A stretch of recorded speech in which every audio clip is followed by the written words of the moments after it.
దూరదర్శన్లో ప్రసారమైనటువంటి మహాభారతం సీరియల్లో భీష్మ పితామహునిగా ఆ పాత్రను పోషించినటువంటి ముఖేష్ ఖన్నా ఈ కల్కి చిత్రం మీద తీవ్ర విమర్శలు అయితే చేయడం జరిగింది. మహాభారతాన్ని వక్రీకరిస్తూ ఈ కల్కి చిత్రం చేశారు అంటూ ఆయన కల్కి చిత్రం మీద కొన్ని విమర్శలు చేసినటువంటి నేపథ్యంలో ఈ అంశం మీద మనం విశ్లేషణ చేసుకునేటువంటి ప్రయత్నం చేద్దాం. ప్రస్తుతం మనతో పాటు ఉన్నారు ప్రముఖ సీనియర్ జర్నలిస్ట్, ప్రముఖ సినీ విశ్లేషకులు యజ్ఞమూర్తి గారు. సార్తో మాట్లాడదాం. యజ్ఞమూర్తి గారు నమస్తే అండి. నమస్తే కృష్ణ. గతంలో దూరదర్శన్లో ప్రసారమైనటువంటి మహాభారతం అనేటువంటి సీరియల్లో భీష్మ పితామహునిగా ఆ పాత్ర పోషించినటువంటి ముఖేష్ ఖన్నా గారు ఎవరైతే ఉన్నారో ఆయన కల్కి చిత్రం మీద తీవ్ర విమర్శలు అయితే చేయడం జరిగింది. నా చిన్నప్పటి నుంచి మహాభారతం గురించి నేను విన్నాను, చదివాను, కానీ ఈ కల్కి చిత్రం ద్వారా మహాభారతాన్ని వక్రీకరించారు అంటూ ఆయన ట్వీట్ చేయడం జరిగింది. ఒక వీడియోను కూడా రిలీజ్ చేశారు. ఏంటి సార్ అసలు ఆయన ఉద్దేశం ఏంటి? కల్కి సినిమా రిలీజ్ అయిన దగ్గర నుంచి అందులో మహాభారతం గురించి ఏవైతే చూపించారో వాటి మీద విమర్శలు వస్తూనే ఉన్నాయి. అంటే ఇప్పటిదాకా ఏంటంటే ప్రధానంగా కర్ణుడు, అర్జునుడు ఆ పాత్రలకు సంబంధించి ఏవైతే చూపించారో, అలాగే అశ్వత్థామ గురించి, అంటే కల్కికి రక్షకులుగా ఒక అశ్వత్థామని, అలాగే కర్ణ అంశతో పుట్టినటువంటి భైరవ అనే పాత్ర ప్రభాస్ చేసినటువంటి ఈ పాత్రలు రెండు కూడా పుట్టబోయే కల్కి అవతారానికి వాళ్ళు రక్షకులుగా ఉండబోతున్నారు అనేది ఈ సినిమాలో చెప్పినటువంటి ఒక సారాంశం, మెయిన్ ప్రధానమైనటువంటి థీమ్ అదే. అంటే మొదటి నుంచి అశ్వత్థామ ఉంటాడు, అశ్వత్థామకి భైరవ్ కూడా తోడవుతాడు అనేది చివరిలో మనకి చూపించారు. అంటే సెకండ్ పార్ట్ అంతా కూడా మనకి వీళ్ళిద్దరూ ఎలా, సో ఆమె దీపికా పడుకొని చేసిన సుమతి అనే క్యారెక్టర్ ఏదైతే ఉందో ఆమెను ఎలా సురక్షితంగా ప్రసవం అయ్యేటట్టు చూస్తారు, ఇదంతా దీని మీదే ఉంటుందని నేను అనుకుంటున్నాను. ఆ కర్ణుడు అనేది అర్జునుడి కంటే కూడా పవర్ఫుల్ అని చూపించడానికి కొంతమంది జీర్ణించుకోలేకపోతున్నారు. సో ఇక్కడ ఆయన లిబర్టీ తీసుకొని చేశాడు. అలాగే కల్కి అవతారాన్ని రక్షకులుగా అశ్వత్థామ ఉండటం ఏంటి, కర్ణుడు ఉండటం ఏంటి అనే ప్రశ్నలు లేవనెత్తుతున్నా. సో ఇదంతా కూడా ఓ పక్క నడుస్తూ ఉంటే ఇప్పుడు మనందరం కూడా శక్తిమాన్గా పిలుచుకున్నటువంటి, అంటే శక్తిమాన్ అనే సిరీస్ ద్వారా ముఖేష్ ఖన్నా చాలా పాపులర్ ఇది ఈ తరానికి. కానీ 80s తరానికైతే ఆయన మహాభారతంలో భీష్మ పితామహుడు బాగా పరిచయం, బాగా పాపులర్.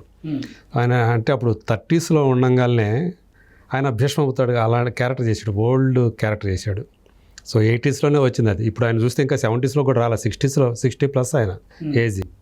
సో దాన్ని బట్టి మనం అర్థం చేసుకోవచ్చు. ఆయన అంత తక్కువ వయసులోనే అలాంటి పాత్ర చేసి, అంత భీష్మ పితామహుడు లాంటి పాత్రను చేసి మెప్పించాడు.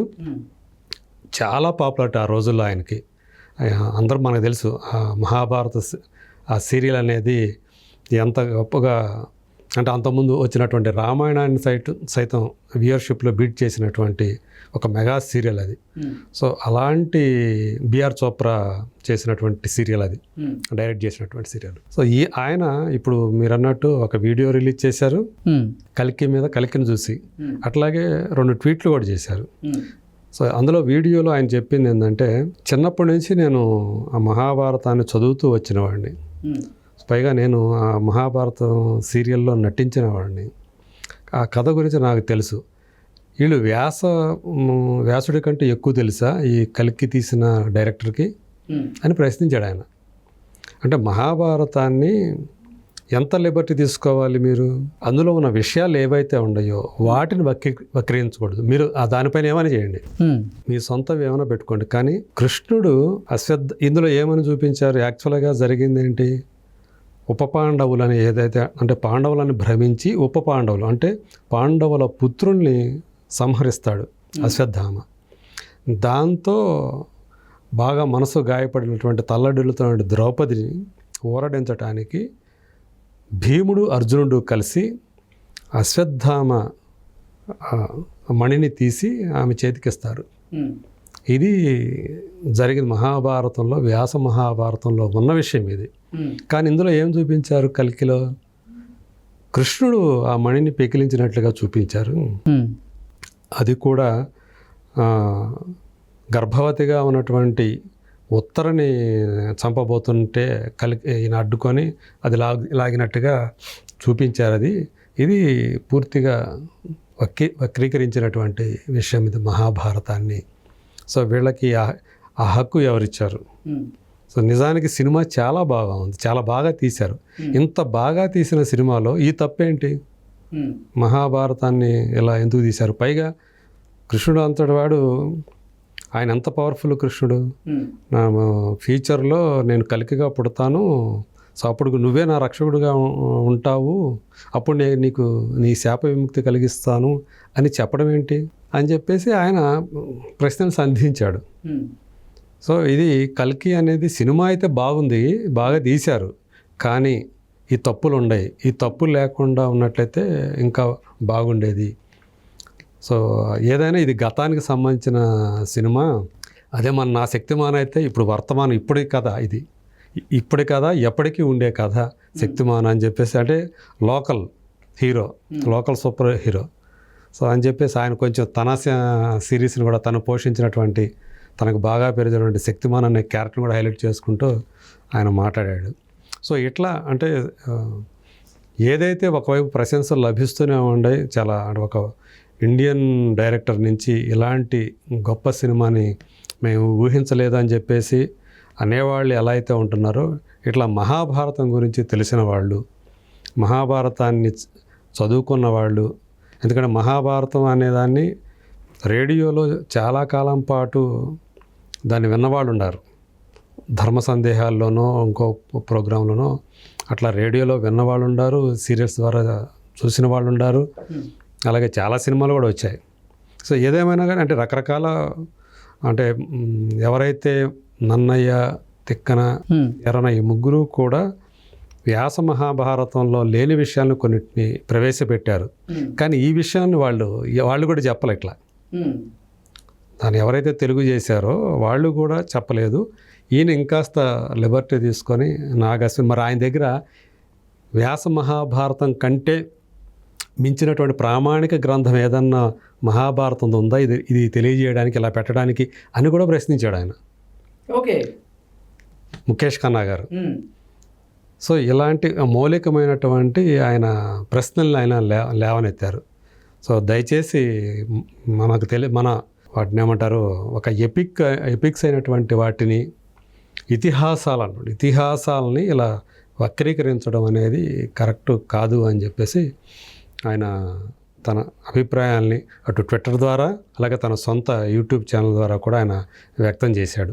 సార్, కల్కి చిత్రం మీద బాలీవుడ్ వేదికగా భిన్న స్వరాలు వినిపిడుతూ ఉన్నాయి, ఎందుకు? కొంతమంది అంటే అక్కడ కూడా ఇప్పుడు అమితాబ్ బచ్చన్ ఉన్నాడు అందులో, ఆయన అందులో చేసినటువంటి పర్ఫార్మెన్స్ను చూసి అక్కడ అదే బాలీవుడ్ జనాలు స్పెల్ బౌండ్ అవుతున్నారు. ఇంకొంతమంది ఏంటంటే అంటే సౌత్ నుంచి వాళ్ళు ఏమాత్రం ఎక్స్పెక్ట్ చేయని రీతిలో ఒక రాజమౌళి లాంటి వాడు వస్తున్నాడు, ఒక సుకుమార్ లాంటి వాడు వస్తున్నాడు, ఇవాళ ఒక నాగశ్విన్ లాంటి వాడు వచ్చాడు. వీళ్ళందరూ కూడా లార్జర్ దాన్ లైఫ్ మూవీస్ తోటి మొత్తం అంటే కేవలం ఇదివరకు మన బాలీవుడ్ని దాటి ఇండివుడ్ని దాటి ఇప్పుడు గ్లోబల్ సినిమా లోపల వెళ్ళిపోతా ఉన్నారు. ఇది కొంతమందికి జీర్ణం చేసుకోలేక అసూయ అంటారా? అవును, కొంతమంది విమర్శకులు కూడా ఉన్నారు. దీనికంటే బ్రహ్మాస్త్ర చాలా బెటరు, బ్రహ్మాస్త్ర గొప్పగా ఉంది, బ్రహ్మాస్త్ర 2 తీస్తా ఉన్నారు, అది కానీ తీయలేకపోతున్నారు. ఇప్పుడు రేపొద్దున కల్కి 2 తీస్తా ఉంటున్నారు, అది కూడా రేపు తీసే పరిస్థితి లేదు అని చెప్పేసి ముందుగానే నిరుత్సాహపరిచే దిశగా వాళ్ళు వ్యాఖ్యలు చేయడం చేసేవాళ్ళు కనిపిస్తున్నారు అక్కడ. సో ఆ రకమైనటువంటి సోషల్ మీడియాలో వాళ్ళు కూడా హల్చల్ చేస్తున్నారు, ఆ టైప్ ఆఫ్ కొంతమంది. సో ఏదేమైనప్పటికీ కూడా తను ఆ లిబర్టీ ఏదైతే తీసుకున్నాడో దాన్ని పక్కన పెడితే, ఆ తీసిన విధానం ఏదైతే ఉందో, తన విజన్ ఏదైతే ఉందో, ఆ ఫ్యూచరిస్టిక్ ఇలా జరగచ్చు అని చెప్పి తను ఏదైతే భావించి తీశాడో అది కూడా దీనికి అంటే కల్కిని అలాగే మహాభారతాన్ని 2 లింక్ చేస్తూ, సో ఆయన ఏదైతే ఊహించాడో ఈ సైన్స్ ఫిక్షన్ మూవీని, అది అందరూ కూడా గ్లోబల్ స్థాయిలో దాన్ని అప్రిషియేట్ చేస్తున్నారు. సో మనకి అంటే మహాభారతం చదువుకున్న వాళ్ళకి, లోతుగా చదువుకున్న వాళ్ళకి కొన్ని అంశాలు తెలుసు కాబట్టి మనం ప్రశ్నిస్తున్నాం దాన్ని. ఓకే, అదర్వైజ్ సినిమాగా చూసుకుంటే అది నిజంగానే ఒక ఎపిక్కే. అది కల్కి అనేది చరిత్రలో నిలిచిపోయే సినిమానే. మన టాలీవుడ్కి కట్టాలి అంటే రాజమౌళి తర్వాత మళ్ళీ గ్లోబల్ లెవెల్కి తీసుకెళ్ళినటువంటి సినిమాగా కల్కిని చెప్పుకోవచ్చు. Okay sir, thank you so much అండి. Thank you.